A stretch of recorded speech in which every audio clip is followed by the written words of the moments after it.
Mr. President, distinguished colleagues, I rise today on a matter of national significance, one that directly affects our sovereignty, our security, our economic direction, and our way of life. In November 2025, the United States of America issued a new national security strategy.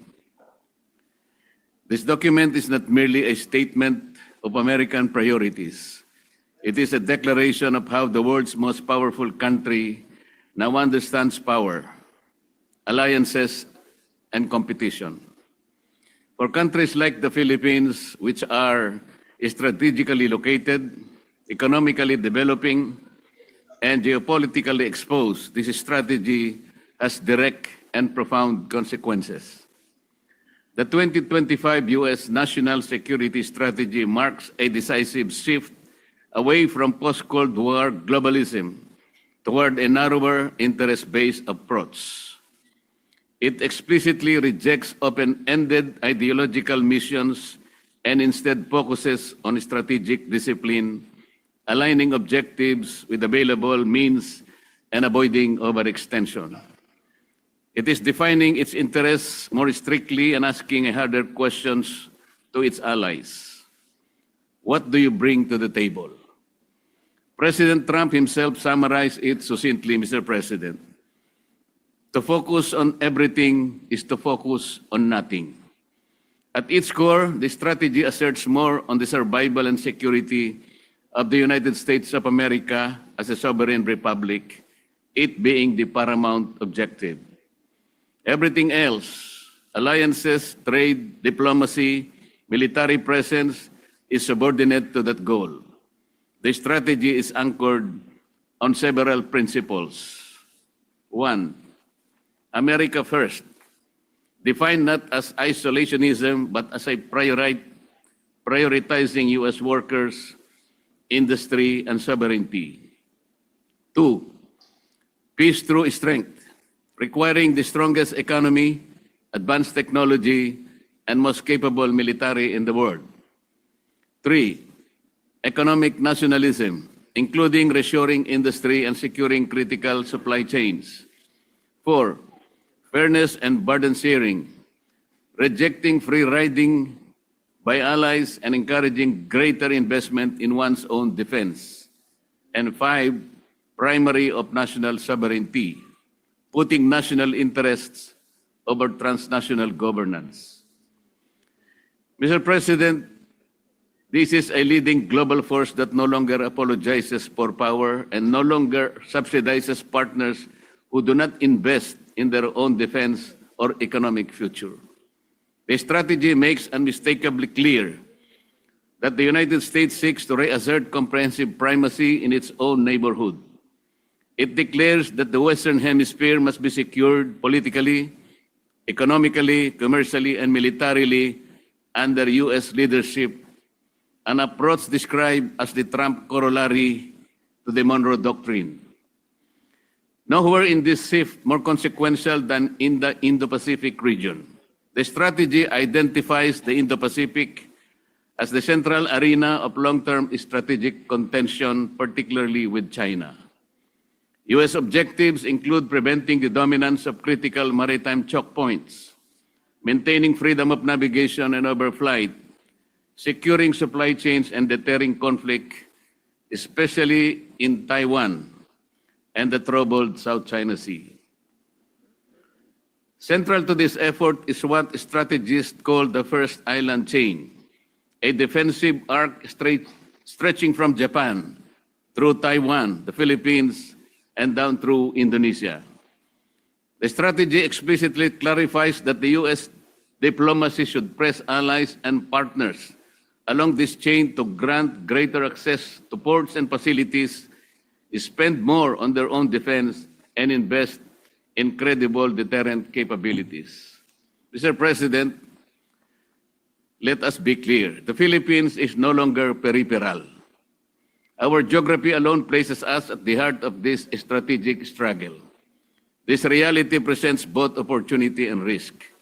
First, Heightened strategic importance is tied with conditions. As a treaty ally along vital sea lanes and adjacent to the South China Sea, the Philippines is now of increased strategic value to the United States. Our territory, ports, airfields, and maritime domain are viewed as critical assets. But the strategy is loud and clear, Mr. President. Support is conditional. Allies are expected to contribute and not just to play host.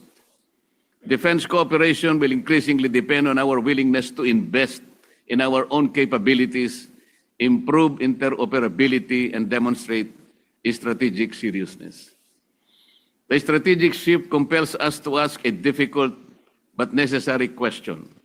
Where does equity come in? For decades, the Philippines has acted in good faith as a treaty ally. We have costed the 2014 Enhanced Defense Cooperation Agreement, or EDCA, which strengthened the 1951 Mutual Defense Treaty between the Republic of the Philippines and the United States of America. In 2023, we expanded from 5 existing EDCA locations to 4 more locations, opening our territory, airspace, and communities to magnify U.S. presence. For many years, this arrangement was justified by the understanding that the Mutual Defense Treaty served as a reliable security umbrella, assuring us that deterrence and protection were shared responsibilities. Yet today, even as we have provided access and geography, the new doctrine signals that these resources are no longer sufficient. We are now told point blank that unless we invest more, spend more, and field greater capabilities, support is conditional. This raises a profound implication, Mr. President. The long-standing assumption that alliance alone guarantees security is no longer valid. As a nation that placed deep trust in the immutability of the U.S. policy, we must now reckon with the reality that strategic realities can change abruptly, even for long-time allies. The lesson is sobering but clarifying. Our security cannot solely rely on inherited commitments or empty assurances. It must be grounded on our own capacity, our own investments, and our own resolve to defend the Republic, regardless of shifts in the policies or even our closest friends. Second, there will be a shift from purely aid to capability-based partnerships. The era of dependency now appears to be a thing of the past. The United States now prefers partnerships based on capability, contribution, and alignment. Countries that fail to modernize their armed forces or protect their own maritime interests risk marginalization, even if they are treaty allies. This should concern us, Mr. President. In this evolving strategic equation, the Mutual Defense Treaty now rests on a fundamentally new equilibrium. While the treaty remains in force and continues to symbolize a shared commitment to peace and stability, its practical meaning has shifted from automatic assurance to conditional partnership. Defense commitments are no longer viewed as standing guarantees rooted in history, but as arrangement contingent on demonstrated capability, burden sharing, and strategic alignment.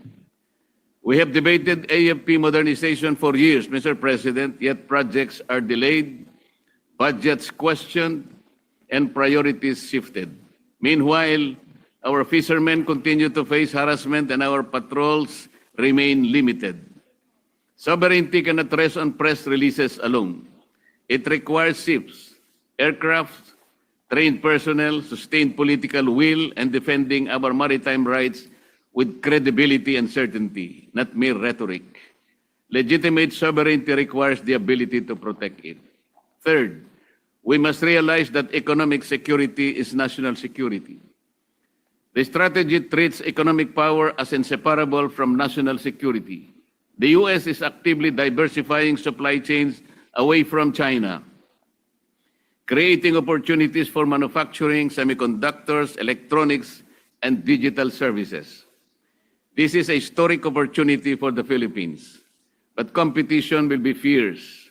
Southeast Asian states are racing to attract same investments. Those with unreliable power, weak infrastructure, regulatory instability, or policy inconsistency will be bypassed. We all know the hard and inconvenient truths. High electricity prices, corruption, bad governance, and uncertainty in rules would continue to hold us back, Mr. President.